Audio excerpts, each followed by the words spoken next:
ಮತದಾರರಿಗೆ ಹಂಚಲು ಕೊಟ್ಟಂತಹ ದುಡ್ಡನ್ನ ಜೂಜಾಡಿ ಸೋತ್ರು. ಆ ಕಡೆಗೆ ದುಡ್ಡು ಉಳಿಲಿಲ್ಲ, ಈ ಕಡೆಗೆ ನನ್ನ ಗೆಲುವು ಸಾಧ್ಯವಾಗಲಿಲ್ಲ ಅಂತ HP ಮಂಜುನಾಥ್ ಬೇಸರವನ್ನ ವ್ಯಕ್ತಪಡಿಸಿದ್ದಾರೆ.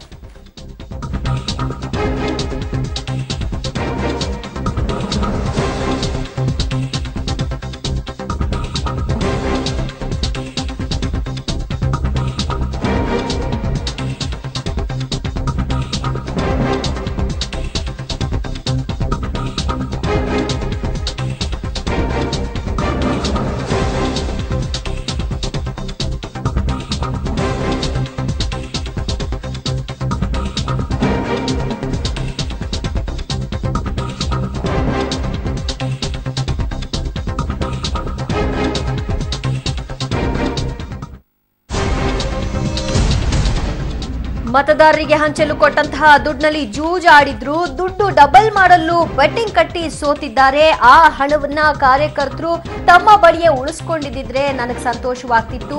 ಆದ್ರೆ ಹಣವನ್ನ ಕಳ್ಕೊಂಡು ಈಗ ನನ್ನ ಗೆಲುವು ಇಲ್ಲದಂತೆ ನನಗೆ ಒಂದು ರೀತಿ ವಂಚನೆ ಆಗಿದೆ. ಹುಣಸೂರು ಕ್ಷೇತ್ರದ ಮಾಜಿ ಕಾಂಗ್ರೆಸ್ ಶಾಸಕ HP ಮಂಜುನಾಥ್ ಈ ಬಗ್ಗೆ ಹೇಳಿಕೊಳ್ಳೋ ಮೂಲಕ ತಮ್ಮ ಬೇಸರವನ್ನ ಹೊರಹಾಕಿದ್ದಾರೆ. ಕಾರ್ಯಕರ್ತರು ಸರಿಯಾದ ರೀತಿಯಲ್ಲಿ ಹಣವನ್ನ ವಿನಿಯೋಗ ಮಾಡಲಿಲ್ಲ, ಅವರು ಜೂಜು ಆಡಿ ನನ್ನನ್ನ ಸೋಲಿಸಲಿಕ್ಕೆ ಕಾರಣವಾದ್ರು ಅನ್ನುವಂತಹ ಬೇಸರದ ನುಡಿಗಳನ್ನ ಈ ಮೂಲಕ ಅವರು ತಿಳಿಸಿದ್ದಾರೆ.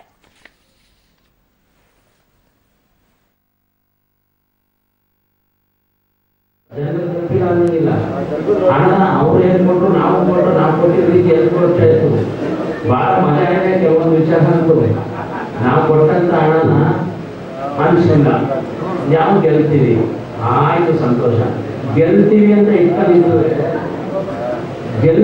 ಇಟ್ಕೊಂಡಿಲ್ಲ ಸಂತೋಷ ಕೊಡಪ್ಪ, ನಮ್ಮ ಕಾರ್ಯಕರ್ತರು ಸಿಕ್ತು ಅಂತ ಸಂತೋಷ ಪಡುವೆ.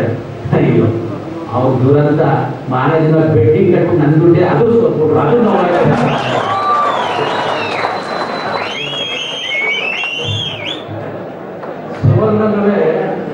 ಸುವರ್ಣದ ಮೇಲೆ ನಾವು ಸಂತೋಷ ಇದೆಯಲ್ಲ, ಏನೋ ಪಾಪ ನನ್ನ ದುಡ್ಡು ಇಟ್ಕೊಂಡ್ರು ಪಾಪ ನನ್ಗೇನು ಬೇಜಾರಿಲ್ಲ.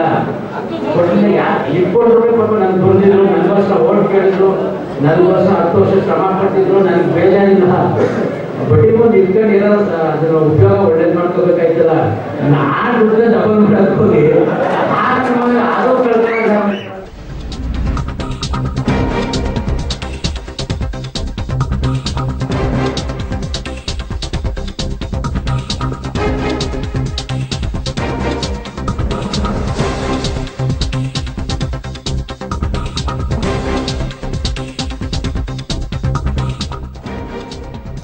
ಕುಮಾರಸ್ವಾಮಿ ಮುಖ್ಯಮಂತ್ರಿ ಆಗಬೇಕು, ಸಿದ್ದರಾಮಯ್ಯ ಆಶೀರ್ವಾದದಿಂದ ಕುಮಾರಸ್ವಾಮಿ CM ಆಗ್ಲಿ ಅಂತ ಹುಣಸೂರು ಕ್ಷೇತ್ರದ ಮಾಜಿ ಕಾಂಗ್ರೆಸ್ ಶಾಸಕ HP ಮಂಜುನಾಥ್ ಹೇಳಿಕೆ ಕೊಟ್ಟಿರುವಂತಹ ಒಂದು ಸುದ್ದಿ ಈಗ ಬರ್ತಾ ಇದೆ.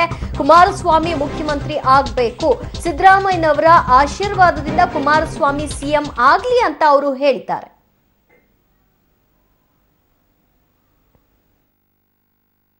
ಇವತ್ತು ಕುಮಾರಸ್ವಾಮಿ ಅವರಿಗೆ ಸಿದ್ದರಾಮಯ್ಯನವರ ಆಶೀರ್ವಾದದಿಂದ ಏನು ಮುಖ್ಯಮಂತ್ರಿಯಾಗಿ ಕುಮಾರಸ್ವಾಮಿ ಅವರು ಆಗ್ತಾ ಇದ್ದಾರೆ.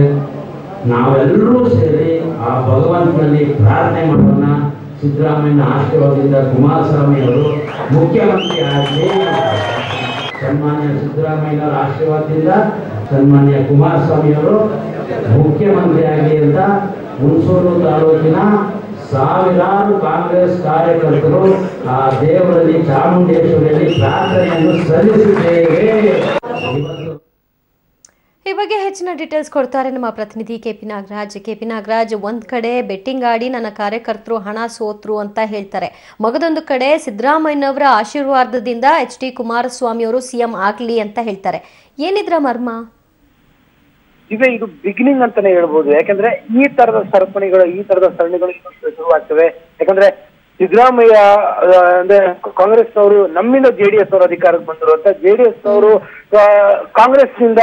ಕಾಂಗ್ರೆಸ್ನವರು ನಮ್ಮಿಂದ ಇನ್ನೊಂದು ರೌಂಡ್ ಅಧಿಕಾರಕ್ಕೆ ಬಂದರು ಅಂತ, ಈ ರೀತಿ ಪೈಪೋಟಿಯಾದಂತಹ ಹೇಳಿಕೆಗಳು ಇನ್ನು ಮುಂದೆ ಇದು ಸಹಜ ಆದಂತೆ ಕಾಣ್ತಾ ಇದೆ. ಅದರ ಆರಂಭ ಇವತ್ತು ಮೈಸೂರಿನ ಹುಣಸೂರಿನಲ್ಲಿ ಕಾಂಗ್ರೆಸ್ ಅಭ್ಯರ್ಥಿಯಾಗಿ ಸೋತಂತಹ HP ಮಂಜುನಾಥ್ ಅವರು ಹೇಳಿರುವಂತದ್ದು. ಅವರ ಪ್ರಕಾರವಾಗಿ ಸಿದ್ದರಾಮಯ್ಯನವರ ಆಶೀರ್ವಾದದಿಂದ ಕುಮಾರಸ್ವಾಮಿ ಅವರು ಮುಖ್ಯಮಂತ್ರಿ ಆಗ್ಲಿ ಅಂತ ಒತ್ತಿ ಹೇಳ್ತಾರೆ. ಅಂದ್ರೆ ಅಲ್ಲಿಗೆ ಸಿದ್ದರಾಮಯ್ಯನವರು ಇರದೇ ಇದ್ದಿದ್ರೆ ಕುಮಾರಸ್ವಾಮಿ ಅವರು ಸಿಎಂ ಆಗಕ್ಕೆ ಚಾನ್ಸೇ ಇಲ್ಲ. ಇದು ಸಿದ್ದರಾಮಯ್ಯನವರೇ ಕೃಪೆಯಿಂದ ಕುಮಾರಸ್ವಾಮಿ ಮುಖ್ಯಮಂತ್ರಿ ಆಗಿರೋದು ಅನ್ನುವಂತಹದ್ರ ಅರ್ಥ.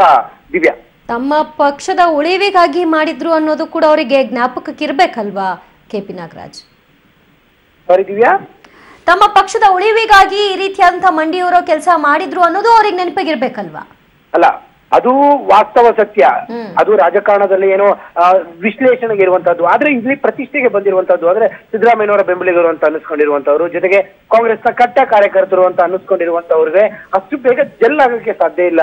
ದಿವ್ಯಾ, ಕುಮಾರಸ್ವಾಮಿ ಅವರು ಸಿದ್ದರಾಮಯ್ಯನವರು ಅಧಿಕಾರದ ವಿಚಾರವಾಗಿ ಒಂದಾಗ್ಬಿಡ್ಬೋದು, ಆದ್ರೆ ಕುಮಾರಸ್ವಾಮಿ ಮತ್ತು ಸಿದ್ದರಾಮಯ್ಯ ಅನ್ನುವಂತ ಕಾರಣಕ್ಕೋಸ್ಕರವಾಗಿ ಪೈಪೋಟಿಗೆ ಬಿದ್ದಂತಹ ಕಾರ್ಯಕರ್ತರು ಅಷ್ಟು ಬೇಗ ಎಲ್ಲದನ್ನು ಮರೆಯೋದಕ್ಕೆ ಸಾಧ್ಯ ಇಲ್ಲ. ಅದರ ಎಕ್ಸಾಂಪಲ್ ಮಾಜಿ ಶಾಸಕ HP ಮಂಜುನಾಥ್ ಹೇಳಿರುವಂತಹ ಮಾತು. Divya, thank you KP Nagaraj ನಿಮ್ಮೆಲ್ಲ ಮಾಹಿತಿಗೆ.